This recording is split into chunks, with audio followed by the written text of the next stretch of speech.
எங்கள் ஃபேமிலியில் என்னுடைய தங்கைக்கு குழந்தை பிறக்குது. அது அது வந்து எங்கள் வாழ்க்கையில் ஒரு மிக முக்கியமான ஒரு தருணம். இதே கார்த்திகை மாதம்தான் எங்கள் குடும்பத்தில் ஒரு குழந்தை பிறக்குது. முதல் பேர குழந்தை. என்னுடைய அப்பாவை தாத்தாவாக்கியது, என்னுடைய அம்மாவை பாட்டியாக்கி, என்னை தாய் மாமா ஆக்கியது.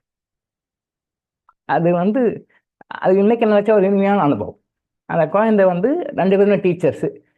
மாமா தங்கச்சி ரெண்டு பேருமே டீச்சர்ஸு. அப்புறம் ப்ரமோஷன் ஹெட்மாஸ்டர் ஆயிட்டாங்க. அப்போ டீச்சர்ஸு.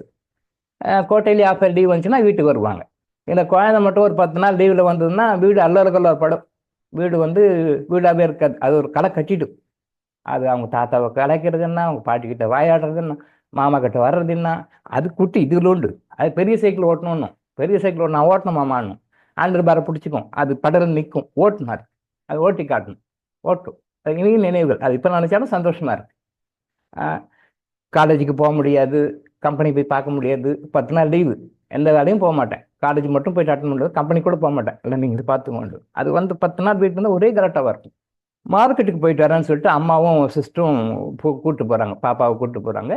மார்க்கெட்டுக்கு போயிட்டு வரேம்மா அப்படின்னு சொல்லிட்டு போகிறாங்க. வீட்டில் அமௌண்ட் எடுத்துகிட்டு பேக்கெல்லாம் எடுத்துகிட்டு போயிட்டு வரேன். மார்க்கெட் போயிட்டு வராங்க. இதை நானும் வரேன். சரி பாப்பா கூப்பிட்டு போகலாம் கூப்பிட்டு 4-5 வயசு இருக்கும்னு நினைக்கிறேன்.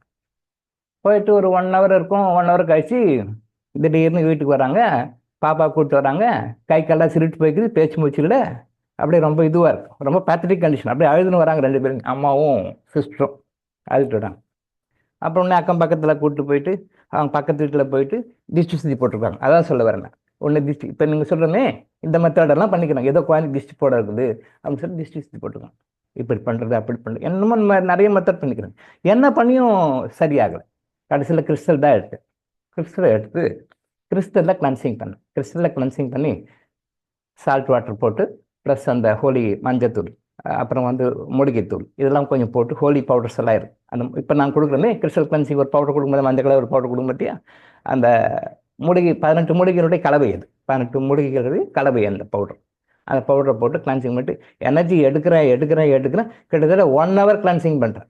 1 ஹவர் கிளன்சிங் பண்ண குழந்தை நார்மல் ஆச்சு. இப்போ நார்மல் ஆச்சு. அந்த 1 ஹவர் கிளன்சிங் ஆகிற வரைக்கும் யார் கையிலையும் உயிர் இல்லை. என்னடா விஷயம்னு சொல்லிட்டு கிளியர் வாய்ஸில் பார்த்தா, மெடிடேஷனில் உட்காந்து பார்த்தா, என்னுடைய தாய் மாமாவுக்கு அடிச்சா நெகட்டிவ் எனர்ஜி. திரும்பவும் சொல்லியிருக்கிறேன், குடும்பத்தில் இருக்கிறவங்களுக்கே கந்திஷ்டி வரும். கூட பிறந்தவங்க கிட்ட மூலமாகவே கந்திஷ்டி வரும்.